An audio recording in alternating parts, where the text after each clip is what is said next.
Hi అండి. పెసరపప్పు పెరుగుతో గుంత పొంగనాలు చారు అయితే చేసుకుందాం. చాలా బాగుంటుంది.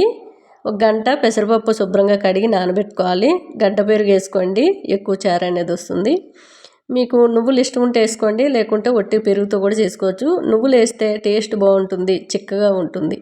ఒక 4-5 స్పూన్ల వరకు నువ్వులు వేయించి మిక్సీ గిన్నెలో వేసుకొని ఒక రౌండ్ తిరిగిన తర్వాత పెరుగు మళ్ళీ వేసుకొని ఒక రౌండ్ తిప్పేసి ఒక గిన్నెలో పోసుకోవాలి.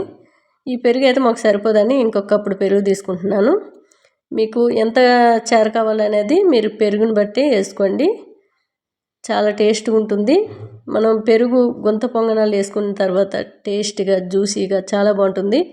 అదే మిక్సీ గిన్నెలో కొంచెం నానబెట్టుకున్న పెసరపప్పు, మిరియాలు, చిన్న అల్లం ముక్క, ఒక పచ్చిమిర్చి వేసి మెత్తగా పేస్ట్ చేసుకోవాలి. కొద్దిగా సాల్టు, వంట సోడా, జీలకర్ర, కొద్దిగా వాము నలిపి చేసుకోండి.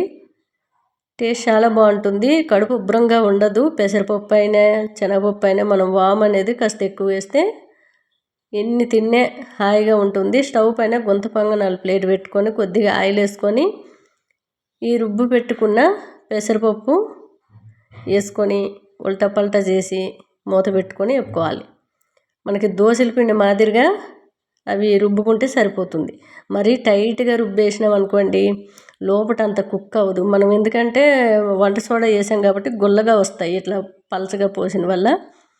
పోపు గరిటలో కొద్దిగా ఆయిల్ వేసుకొని శనగపప్పు, మినపప్పు, ఆవాలు, జీలకర్ర, మెంతులు, కలిసిన దినుసులు, ఒక 2 ఎండుమిరపకాయలు, కొద్దిగా కరివేపాకు, కొద్దిగా ఇంగ వేసుకొని అల్లం తురుముకుని వేసుకోండి.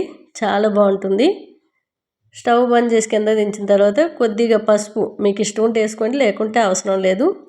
నేను కొద్దిగా పసుపు వేసాను. చూశారు కదా, లోపల మెత్తగా బూరెల్లాగా చక్కగా ఉడికిపోయిన అలా ఒట్టి కూడా తినేయొచ్చండి, అంత టేస్ట్గా ఉన్నాయి. పెరుగులో కొద్దిగా రాళ్ళు ఉప్పు వేసుకొని సన్నంగా తరిగి పెట్టుకున్న పచ్చిమిర్చిలు, ఉల్లిపాయ ముక్కలు వేసి కారం కొద్దిగా వేసాను. ఈ చారుకి కారం కొంచెం ఎక్కువ ఉంటేనే బాగుంటుందని పచ్చిమిర్చి కాకుండా కొంచెం కారం పొడి కూడా వేసాను. మీకు కావాలంటే మిరియాల పొడి కూడా వేసుకోవచ్చు. నేను మిరియాలు ఆల్రెడీ గుంత పొంగనాల్లో వేసాం కాబట్టి ఎక్కువ మిరియాల పొడి అయినా కొంచెం ఘాటుగా అయిపోతుందని కారం పొడి వేసాను. ఇలా అన్ని గుంత పొంగనాలు వేసుకొని పోపు వేసేసుకొని బాగా కలుపుకుంటే రైస్లోకి చాలా బాగుంటుందండి. రైస్లోకి ఒట్టిగా కూడా తినేయచ్చు, అంత టేస్ట్గా అయితే ఉన్నాయి. కాసేపు అలాగే పెడితే మనకి గుంత పొంగనాలు జ్యూసీగా, మెత్తగా, సాఫ్ట్గా చాలా బాగుంటాయి.